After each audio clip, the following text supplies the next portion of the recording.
Napakaganda ng topic natin para sa videong to kasi bibigyan kita ng technique para ma-seduce o maakit mo na si crush mo gamit lamang ang iyong mga mata. Oo, isi-share ko sa'yo yung mga sikretong ito pero mag-promise ka sa akin na wag mo tong gagamitin sa masamang paraan. Wag kang magsiseduce ng babae kung paglalaroan mo lang naman yung feelings niya. So, kailangan dito is pure intentions lang dapat tayo. So, mag-start na agad tayo after this short intro.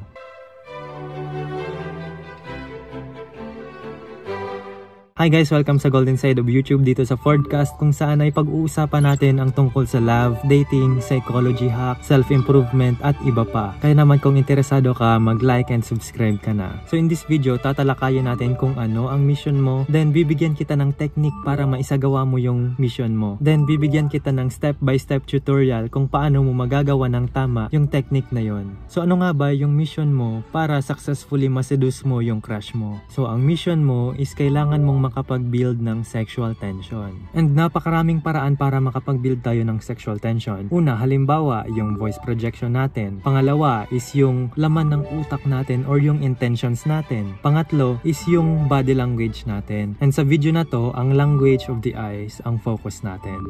So ito na, sasabihin ko na kaagad kung ano yung secret technique na magagamit natin para makapag-build tayo ng sexual tension. So tatawagin natin itong hypnotic eye contact. So ano nga ba ito? Ito ay isang advanced technique na kailangan mong ma-develop through practice and experience. Kasi gamit ito, pwede mong ma-hypnotize yung kausap mo.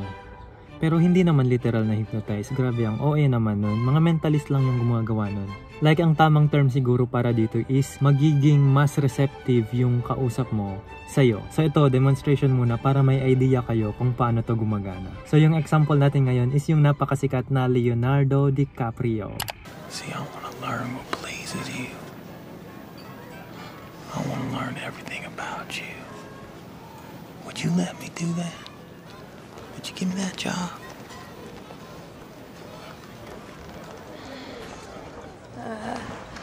I'm off in a half an hour. At ayun na nga guys, napansin nyo ba kung ano yung first step para sa hypnotic effect ng eye contact? Tama, syempre kailangan maging kasing pogi ka ni Leonardo DiCaprio.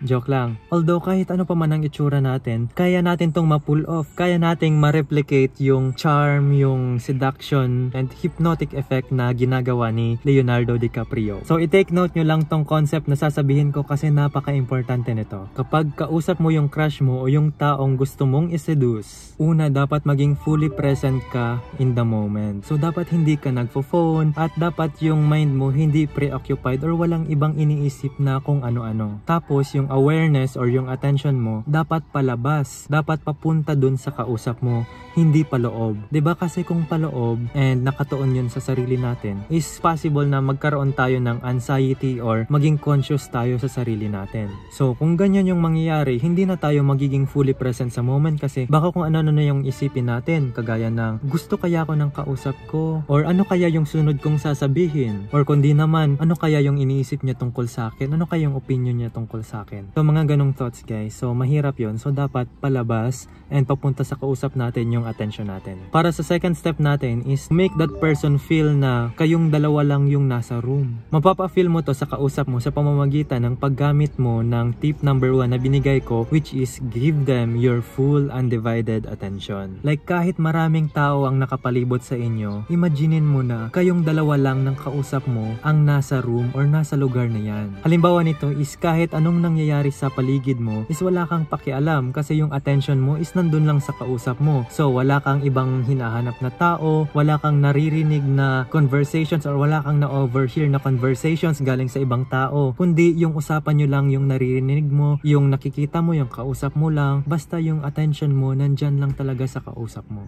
Yung tipong ang lahat ng senses mo at yung presence mo is nakatuon lamang para sa kausap mo. At para sa third step, dito na papasok yung body language, particularly yung hypnotic effect ng eye contact natin.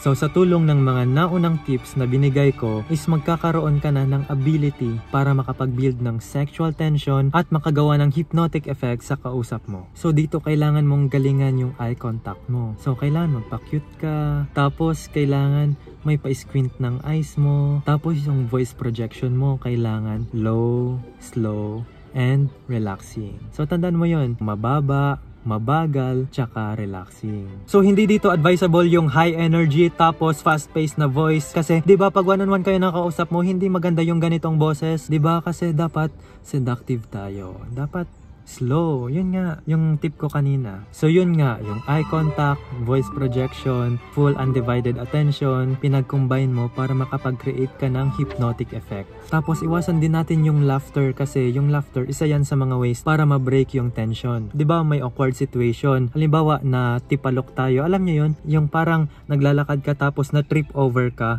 Tapos, syempre, to break off the tension, magtatawa ka na lang, syempre, para hindi masyado awkward.